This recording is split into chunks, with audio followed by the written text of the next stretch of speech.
आप देख रहे हैं पीबीएन न्यूज। मैं हूं शब। पीबीएन न्यूज में अब वक्त हो चुका है दिन भर की कुछ खास खबरों पे नजर डालने का।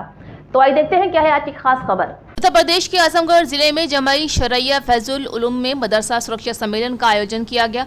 इस सम्मेलन में जमीयत उलमाए हिंद के अध्यक्ष मौलाना अरशद मदनी भी शामिल हुए। इस सम्मेलन में सभी मसलक के मदरसों के जिम्मेदारों और ओहदेदारों ने शिरकत की, जहां सम्मेलन में आयोजित और प्रबंधन की पूरी जिम्मेदारी जमीयत उलमा और उत्तर प्रदेश के अध्यक्ष मौलाना अरशद रशीदी को सौंपी गई थी। इस सम्मेलन में मुख्य अतिथि के रूप में शामिल हुए मौलाना अरशद मदनी ने कहा है कि अफसोस है कि पिछले कुछ वर्षों के दौरान जिस अंदाज से राजनीति देश में हुई है, इससे मुसलमानों को कोई लाभ नहीं हुआ है। उल्टे मुसलमानों के साथ उनकी शिक्षण संस्थाओं यानी कि मदरसों को भी निशाने पर ले लिया गया, ताकि न केवल ये कि मुसलमानों को राजनीतिक रूप से कमजोर कर दिया जाए, बल्कि धार्मिक शिक्षा से भी संभव तरीके से वंचित रखा जाए। उन्होंने आगे और क्या कहा है, आप खुद देखिए। जो अमन अमान से जीने का सबक देते हैं।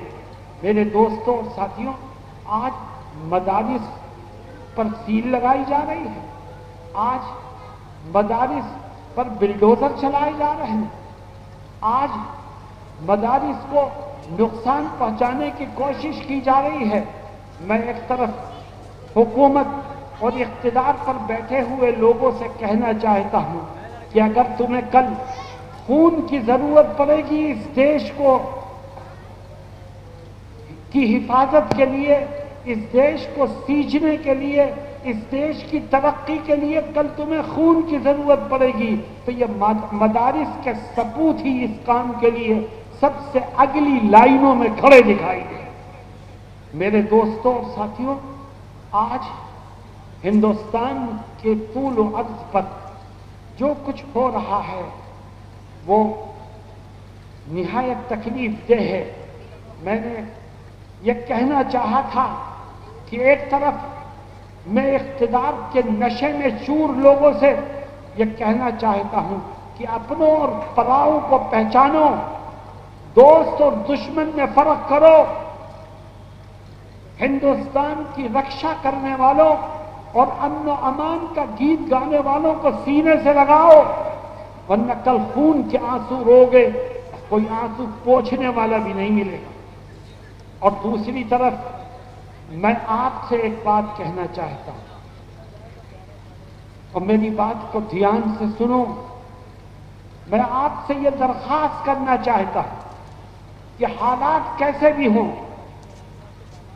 परेशानियां और कठिनाइयां कितने भी सामने आए, लेकिन कभी खुदा की रहमत से मायूस मत होना, नाउम्मीद मत होना और अपने काज को मत छोड़ना। हमें दीन की नश्र इशाअत करनी है, हमें आने वाली नस्ल को दीन से जोड़ना है, हमें कुरान के पैगाम को आम करना है, हमें इंसानियत को बढ़ावा देने के लिए जद्दोजहद करनी है। और याद रखो, तय करो कि हम हर रुकावट को अबूर करके अपनी जिम्मेदारी को अदा करते रहेंगे इंशाअल्लाह। मेरे दोस्तों और साथियों, जमीयत उलमा ने कभी जज्बात से खेला नहीं किया है, कभी मुसलमानों के जज्बात से जमीयत उलमा नहीं खेली है। इसलिए हम आपको कदम ब कदम ये बताना चाहते हैं कि कानून के दायरे में रहकर, हिंदुस्तान के कॉन्स्टिट्यूशन की हुदूद में रहकर अपने इदारों के तहफ़्फ़ुज़ की जद्दोजहद करते रहिए। जमीयत कदम ब कदम आपके साथ है, आगे बढ़ते रहिए, सीना सिपर होकर के सामने आते रहिए। इंशाअल्लाह एक दिन वो आएगा कि बातिल की तरकश का हर तीर खत्म हो जाएगा और आपके कदम बढ़ते रहेंगे और कोई रोकने वाला मौजूद नहीं होगा। लेकिन अगर आप मायूस हो गए, आप खौफजदा हो गए, आपके दिलों में डर पैदा हो गया जो दुश्मन चाहता है, तो याद रखिए आप अपने मुस्तकबिल को रोशन करने में कभी कामयाब नहीं हो सकते। मेरे दोस्तों और साथियों, एक तरफ जमीयत उलमाए हिंद है جس کے صدر محترم حضرت مولانا ارشد مدنی مدث اللہ العالی ہیں، اللہ ان کی عمر میں صحت میں برکت عطا فرمائے، اور دوسری طرف جمعیت علماء اتر پردیش ہے جو آپ کی خدمت میں لگی ہوئی ہے۔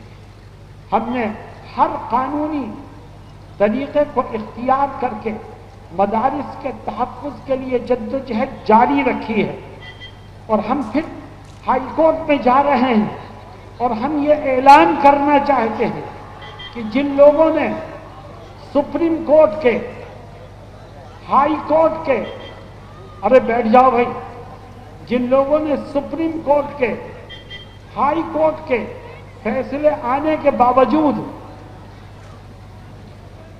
مدارس کے خلاف کارروائیاں کی ہیں، وہ سن لے کان کھول کے کہ ان کے خلاف کنٹم آف کورٹ کا مقدمہ ہو سکتا ہے، اور ان کو سپریم کورٹ اور ہائی کورٹ میں کھینچا جا سکتا ہے۔ میرے دوستوں اور ساتھیوں، یہ وقت ہمیں اپنے اندر بیداری کو پیدا کرنے کا ہے۔ یہ وقت ہمیں اس بات کی آواز دیتا ہے کہ ہوش میں آؤ، اپنے اندر یونٹی اور اتحاد کو پیدا کرو، اور پوری قوت کے ساتھ اسلام کی دفاع کے لیے، مدارس کے دفاع کے لیے قانونی طریقے کو اختیار کرتے ہوئے اٹھ کھڑے ہو، اور ہر قدم پر ہمیں بیجا جوش سے بچنا ہے۔ تو یہ تھی آج دن بھر کی خاص خبر۔ تازہ خبروں کی اپڈیٹ کے لیے جڑے رہیے ہمارے ساتھ PBN نیوز پر۔